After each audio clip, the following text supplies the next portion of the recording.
तो यम और नियमों की चर्चा करते करते हमने जो कुछ निर्णित किया और जो बात की, उसमें आगे चल करके फिर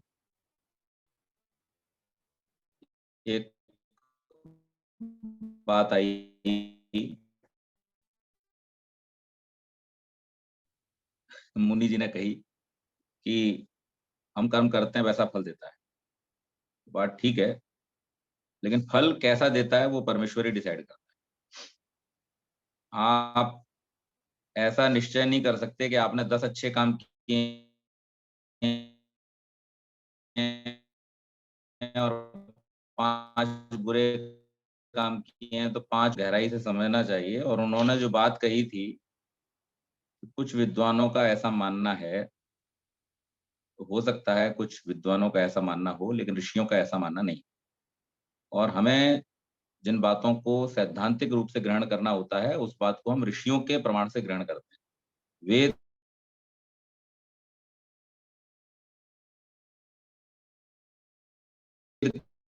के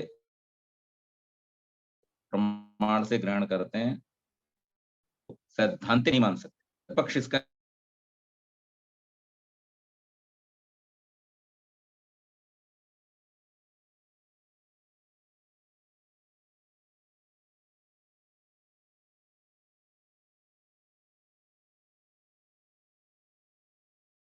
से मान लीजिए, इसमें किसी प्रकार का संशय अपने मन में मत रखिए। अब हम जब यम और नियमों का पालन करते हैं, अर्थात इन 10 व्रतों का जब हम पालन करते हैं, तो इन व्रतों के पालन करने से हमारी जो प्रवृत्ति है, वो धार्मिक हो जाती है। अब यहाँ धार्मिक शब्द का अर्थ क्या है कि हम किसी भी कार्य को फिर विचार करके करना आरंभ कर देते हैं।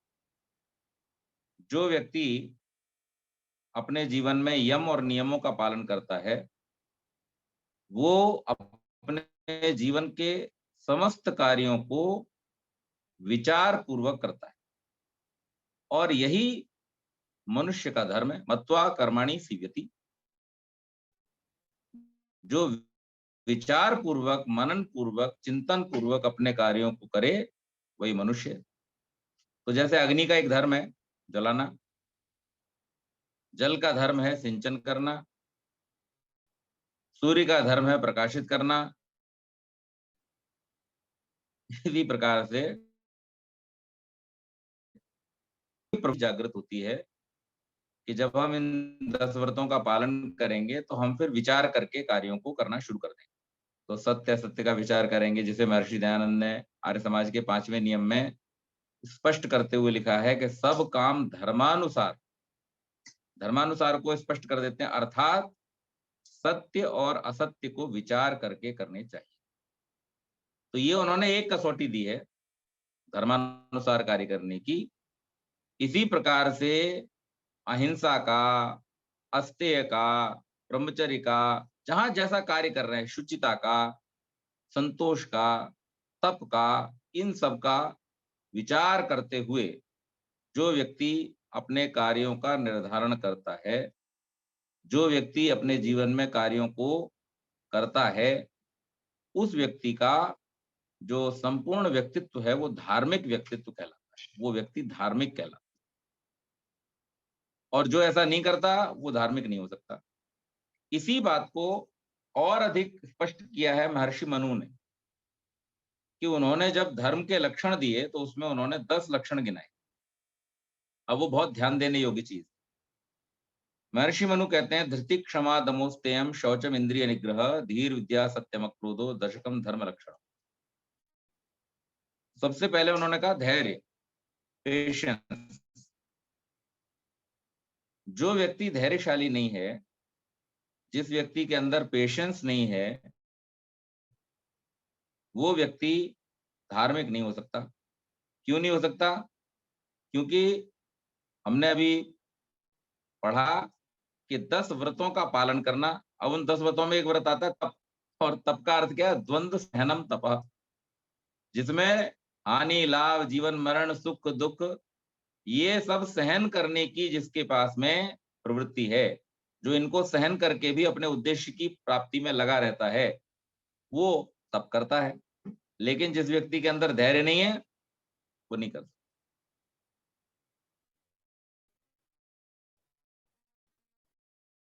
और क्षमा प्रवृत्ति को हम समझने का प्रयास करें। कई बार मुझसे लोग प्रश्न करते हैं कि पंडित जी, स्वामी जी ने अपने हत्यारे को क्षमा कर दिया, तो क्या ये क्षमा कर देने से दुष्प्रवृत्तियां नहीं बढ़ेंगी? अब यहाँ पर हम विचार करें कि जिसको क्षमा किया, उसके अंदर दुष्ट प्रवृत्ति बढ़ी या पश्चाताप हुआ? तो हम ये पाएंगे कि क्षमा किया गया था, लेकिन हाँ, क्षमा करना, क्षमा को हमें समझना होगा। क्षमा का मतलब ये नहीं होता कि हमने छोड़ दिया, नहीं। क्षमा का अर्थ होता है कि हमने उस व्यक्ति के हृदय में इस बात को स्पष्ट कर दिया कि तुम्हारे द्वारा किए गए पाप का निर्णय परमेश्वर करेंगे, लेकिन हम तुम्हें इसके बदले में कोई दंड अभी नहीं देते। परमेश्वर तो दंड देंगे, उससे वो बच नहीं सकता। परमेश्वर की न्याय व्यवस्था पूर्ण है, उसमें किसी को बचने की कोई स्थिति नहीं है। लेकिन व्यक्तिगत स्तर पर, और यहाँ पर हमें स्वामी जी की कही हुई वो बात ध्यान रखनी चाहिए कि सामाजिक सर्वहितकारी नियम पालने में परतंत्र और हितकारी नियम पालने में स्वतंत्र। तो अगर ये व्यक्तिगत मामला है, तो व्यक्तिगत मामले में व्यक्ति को ये छूट है कि वो उसको क्षमा कर दे। उससे किसी और की हानि नहीं होगी और उस व्यक्ति को भी पश्चाताप होगा।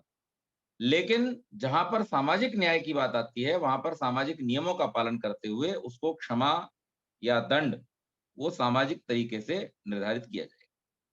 तो इस बात को हम स्पष्ट रूप से समझें कि ये व्यक्तिगत धर्म के पालन की बात हो रही है।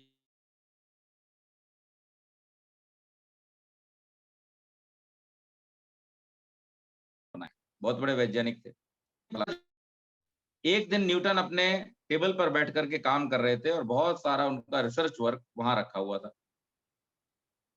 लाइट चली गई तो उन्होंने कैंडल जला रखी थी और थोड़ी देर के लिए वो या तो पानी पीने या कुछ और किसी कार्य से गए। इतने में उनका जो कुत्ता था वो आया और आकर के उसने वो मोमबत्ती गिरा दी और उस मोमबत्ती के गिरने से वो सारे जो बहुत महत्वपूर्ण कागज थे वो जल गए। तो न्यूटन ने उस कुत्ते को सिर्फ इतना कहा, शायद उसका नाम डॉलर था। उस कुत्ते को बुलाते हुए उन्होंने कहा, डॉलर, अब मैं तुमसे क्या कहूं, तुम्हें ये पता ही नहीं कि तुमने मेरा कितना नुकसान कर दिया। तो ये क्षमा है, क्योंकि उन्होंने इस बात का एहसास किया कि हमारे लिए भले वो बहुत महत्वपूर्ण चीज थी, लेकिन इसके लिए उसका महत्व नहीं था, ये उसके महत्व को जानता ही नहीं है। तो यथा स्थिति को समझते हुए, वस्तु स्थिति को समझते हुए जो व्यक्ति धैर्य पूर्वक, और इससे पहले धैर्य इसीलिए है क्योंकि जिसमें धैर्य नहीं होगा वो क्षमा नहीं कर पाएगा, वो रिएक्टिव नेचर का होगा, वो रिएक्ट करेगा तुरंत। तो वो तुरंत क्रोध में आएगा, तुरंत रिएक्ट करेगा। लेकिन ऐसा नहीं, धार्मिक व्यक्ति को धैर्य पूर्वक, विचार पूर्वक किसी कार्य को करना चाहिए। और दम अर्थात अपनी जो इंद्रियां और प्रवृत्तियां हैं, उनके ऊपर नियंत्रण करना चाहिए। नहीं तो आप धार्मिक नहीं हो सकते। आप हर बार अपनी इंद्रियों के विषयों की ओर अगर आपका मन बहकेगा, तो आपकी प्रवृत्ति धार्मिक नहीं हो पाएगी। आप उन सब चीज़ों की तरफ फिर अट्रैक्ट हो जाएँगे, जो चीज़ें आपकी आँखों को पसंद आएँगी, जो आपके कानों को पसंद आएँगी, जो आपकी जीभ को पसंद आएँगी। तो इसलिए ये दम अर्थात इंद्रियों का निग्रह, इंद्रियों के ऊपर कंट्रोल करना और फिर उन इंद्रियों में मन के ऊपर भी कंट्रोल करना, ये बहुत आवश्यक है। अस्तेय हम चर्चा कल कर चुके हैं, शौच की हम चर्चा कल कर चुके हैं और इंद्रिय निग्रह इंद्रिय निग्रह की हम चर्चा कर चुके हैं। इंद्रिय निग्रह और दम, वहां पर भी मैंने इंद्रियों की बात की, इस दोनों में फर्क समझेंगे। दम का अर्थ होता है कि प्रवृत्तियों को रोकना, इंद्रिय निग्रह का अर्थ होता है इंद्रियों को कंट्रोल करना। तो हमारे पास में ज्ञानेंद्रियां, कर्मेंद्रियां और मन, इस तरीके से 11 इंद्रियां, इन 11 इंद्रियों को निग्रह करना, उनको अंतर्मुखी करके अपने लक्ष्य की ओर ले जाने के लिए प्रवृत्त करना, ये आवश्यक है।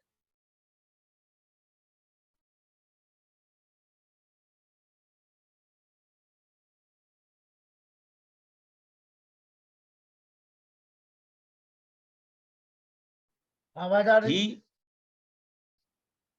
विद्या बुद्धि कैसी होनी चाहिए? धारण करने वाली। एक बुद्धि होती है जिसने और तुरंत निर्णय लेकर के वो गलत हुआ, सही हुआ, गड़बड़ हो गया। लेकिन एक बुद्धि होती है जो धैर्य पूर्वक धारण करके उसको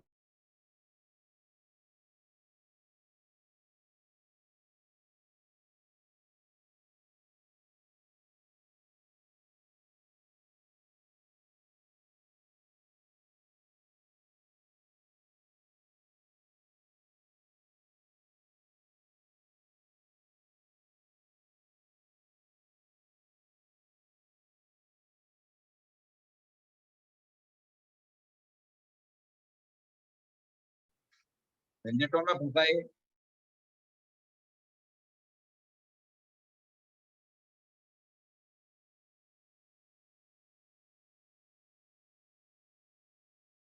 ये धार्मिकता की निशानी है। आप जितने भी धार्मिक व्यक्ति आपको मिलेंगे, वो सब हमेशा आपको परमेश्वर और सृष्टि के नियमों को महत्ता देते हुए मिलेंगे, पर्यावरण के नियमों को, विज्ञान के नियमों को महत्ता देते हुए मिलेंगे। और उसके बाद में सत्य हम चर्चा कर चुके हैं, यथार्थ वाचन, यथार्थ मनन, यथार्थ चिंतन और अक्रोध, ये भी बहुत जरूरी है। क्योंकि क्रोध में हमें हमारे कर्तव्य का ध्यान नहीं रहता, क्रोध में हमें हमारे संस्कार का ध्यान नहीं रहता, और भी बहुत सारी गलतियां आवेश में, क्रोध में हो जाती हैं। तो इसलिए हमें इस बात का ध्यान रखना चाहिए कि हम अगर धार्मिकता की ओर या धर्म के पालन की ओर बढ़ रहे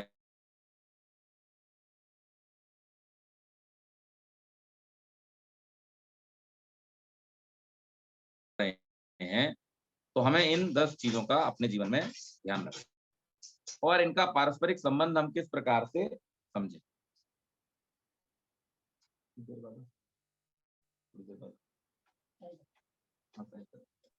हमारे आर जगत के जो आरवीर हैं बृहस्पति जी, वो जुड़े हुए हैं। बृहस्पति आर जी, उनका स्वागत है, वंदन है, अभिनंदन है। बहुत अच्छे आरवीर, बहुत अच्छा आर समाज का कार्य करने वाले हमारे सम्मानित बृहस्पति जी जुड़े हुए हैं, उनको भी हम सुनेंगे आज। उनका स्वागत है, वंदन अभिनंदन। जी नागेश जी, आप आ जा रही मेरी? हेलो, हाँ बोलिए नागेश जी, गगनलाल जी, स्वागत। मैं बोलूं? हाँ प्रारंभ करें, प्रारंभ करें।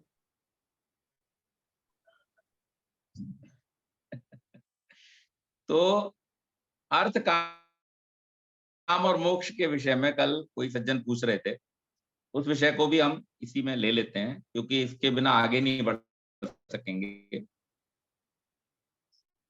तो मैंने कल रूप में कहा था कि धर्म पूर्वक जिसका अर्जन किया जाता है अपने लक्ष्य की प्राप्ति के लिए, उसका नाम अर्थ है। और इसे गहराई में समझ लें कि जिससे हमारे व्यक्ति नौकरी करता है, तो वो नौकरी क्यों कर रहा है? आजीविका के लिए। तो उस आजीविका क्या कहीं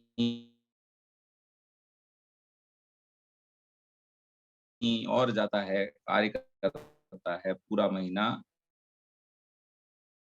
धन, लेकिन ये किसी भी और रूप में हो सकता है।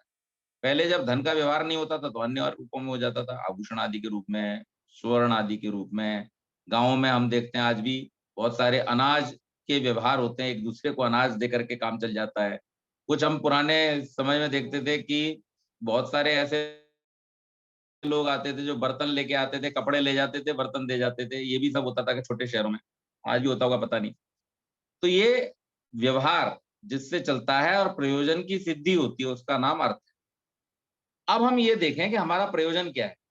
तो हमने जब धर्म की बात की, तब हमने ये देखा कि हमारा जो धर्म है, मानव का जो धर्म है, वो क्या है? विचार पूर्वक कार्यों को करना। तो विचार पूर्वक कार्यों को करने से हम ये देखते हैं कि हमारे जो जीवन का लक्ष्य है, वो है मुक्त हो जाना। तो इससे हम कार्य करें, मोक्ष की सिद्धि हो, और मोक्ष से पहले है हमारी कामनाएं। तो कामनाओं को हम दो तरह से समझ सकते हैं। एक तो वो है कि हम जो प्राप्त करने की इच्छा करते हैं, उसको हम काम के रूप में ले सकते हैं। दूसरा, हम इसको रिफाइन अगर कर दें, स्पष्ट और इसको शुद्ध रूप में अगर समझने का प्रयास करें, तो वो ये होगा कि जो कामना करने योग्य है, जो हमें चाहिए, जो हमारा होना है, उसके लिए प्रयास करना। अब यहाँ दो चीजें हैं, आप या तो कुछ भी चाहते रहें, उसकी कामना करते रहें और उसको प्राप्त करते रहें, जैसे आज लोग कर रहे हैं। इस बात से फर्क नहीं पड़ता है कि उससे उनका लाभ होगा। उन कार्यों को लोग करते हैं, उन पदार्थों का लोग सेवन करते हैं, उसकी कामना है उनके मन में, काम कर रहे हैं, इच्छा कर रहे हैं और इच्छा करके उसको प्राप्त कर रहे हैं, प्राप्त करके उसका सेवन कर रहे हैं, सेवन करके हानि उठा रहे हैं। लेकिन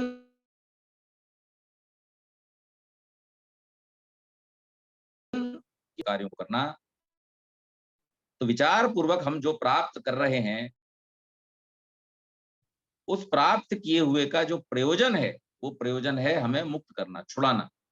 लेकिन अगर हमने उसका प्रयोग ऐसे कार्यों में करना शुरू कर दिया उस अर्थ का, कि जिससे हम छूटने की बजाय फंसने लगे, तो फिर निश्चित मान लीजिए कि हमारा वो अर्थ जो है वो अर्थकारी नहीं होगा, अनर्थकारी हो जाए। तो काम वो है, हम एक मंत्र बोलते हैं संध्या में, शन्नो देवी रविष्टय आपो हन्तु पीतये शंयो रवि स्रवन्तु नः। यहाँ पर अभीष्ट की बात की गई कि जो हमें प्राप्त करने योग्य है, ये हमें सीखना पड़ेगा कि हमें क्या प्राप्त करने योग्य है, हम प्राप्त क्या करना चाहते हैं और हमें प्राप्त क्या करना चाहिए, ये दो अलग अलग चीजें हैं। और विचार पूर्वक कर्म करने वाला जो मनुष्य है, जो 10 व्रतों का पालन करने वाला मनुष्य है, वो उन चीजों को प्राप्त करने की कामना करता है जो उसे प्राप्त करने योग्य है। जैसे विद्या मनुष्य के प्राप्त करने योग्य है। विद्या आप गधा घोड़ा बंदर को प्राप्त नहीं करा सकते। इस संसार में कोई भी गधा घोड़ा बंदर आपको विद्या प्राप्त करता हुआ नहीं मिलेगा, वो उनके लिए है ही नहीं, वो मनुष्य के लिए है। तो जो मनुष्य के लिए है, ये हमने विचार किया कि मनुष्य के लिए क्या है, तो मनुष्य के लिए विद्या प्राप्ति है, तो हम विद्या प्राप्ति के लिए तत्पर हो। मनुष्य के लिए जो ज्ञान की वृद्धि और उस ज्ञान के द्वारा सुखों को, अपने सुखों को और दूसरों के सुखों को बढ़ाना है, उसको हम प्राप्त करें। मनुष्य के लिए जो कीर्ति, यश, जो वो प्राप्त करके अपने आप को दीर्घायु करता है, व्रतों का पालन करके जो वो अपने आप को दीर्घायु करता है, और ठीक कार्यों को, अच्छे कार्यों को करके जो वो अपने आप को दीर्घायु करता है, उन कार्यों को करने की क्षमता केवल परमात्मा ने मनुष्य को दी है। इसलिए मनुष्य को चाहिए कि वो इस प्रकार के कार्यों को करे। कई बार हम संसार में ये देखते हैं कि बहुत सारे अन्य पशु पक्षी भी बहुत सारे प्रकार के उपकार के कार्यों को करते हुए देखे जाते हैं, लेकिन उन उपकार के कार्यों को करना भी उन्हें मनुष्य के द्वारा ही या तो सिखाया जाता है, और या मनुष्य के द्वारा उनसे उपकार लिया जाता है। लेकिन उनको परमेश्वर ने ये बुद्धि नहीं दी है कि वो स्वतः कुछ ऐसा कर सकें जिससे किसी दूसरे की, जैसे अब मान लीजिए किसी गधे को चोट लग गई, तो वो ऐसा नहीं हो सकता कि और 10 गधे मिलकर के उसको हॉस्पिटल ले जाएं। ये क्षमता उनके अंदर नहीं है। या उन 10 गधों में से एक गधे ने ये सोच लिया उस समय जब चोट लगी उसके साथी गधे को कि भाई अब तो मुझे थोड़ा-सा आयुर्वेद या मेडिकल साइंस का ज्ञान प्राप्त करना है, क्योंकि मेरे साथियों की चोट लग जाती है। जैसे जीतन मांझी जो थे, जीतन राम मांझी ने जब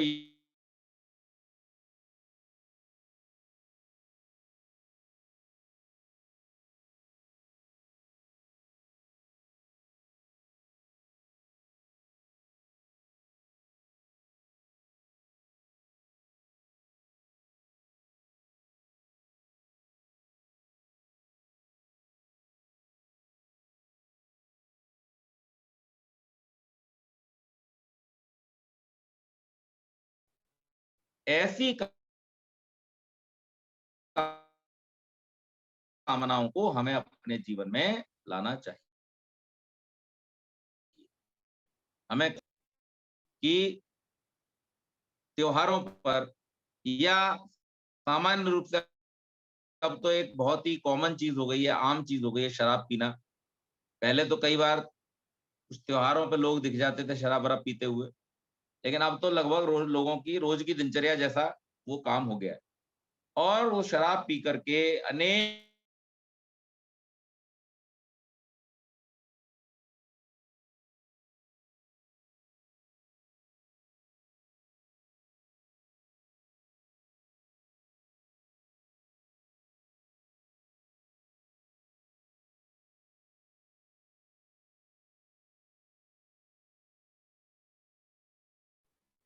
एक और हाँ, दशरथ मांझी। मैंने कुछ और बोल दिया था?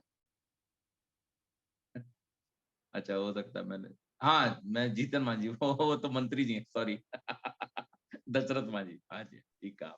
बिहार के मुख्यमंत्री का नाम ले वो दिया था मांझी आपने। से मेरे ध्यान में रहा। नहीं, नहीं आपने ठीक कर दिया, बिल्कुल ठीक है, दशरथ मांझी नाम है। जीतन राम मांझी वहाँ के मंत्री हैं, सॉरी मेरे ध्यान से निकल गया। तो ये हो गया अर्थ और काम और इसके द्वारा जब हम धर्म पूर्वक अर्थ को प्राप्त करके अपनी कामनाओं को संतुलित करते हुए आगे बढ़ेंगे, तब हमें क्या होगा? उस मुक्ति की प्राप्ति होगी अर्थात हमें वो छूट जाने की प्रवृत्ति की प्राप्ति होगी।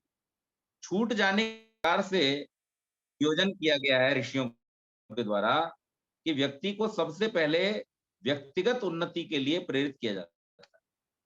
कि जब वो ब्रह्मचर्य आश्रम में है, तो उस समय उसका जीवन कैसा है? अग्नि के समान, कि उसने अपने आप को बहुत प्रकार से योग्य बनाना है, ऊर्जावान बनाना है, तेजस्वी बनाना है, अपने ज्ञान की वृद्धि करनी है और इस योग्य बनाना है कि वो अपने जीवन को ठीक प्रकार से जी सके। और जब वो ठीक प्रकार से इस बात को समझने लग जाता है कि जीवन क्या है, किस प्रकार का है, तब उसको इस निर्णय को लेने की आज़ादी दी गई है आश्रम परंपरा में, कि वो सांसारिक जीवन जीने के लिए गृहस्थात्मिक उन्नति और सामाजिक उन्नति के लिए वो सीधे के सीधे संन्यास आश्रम में प्रवेश करे।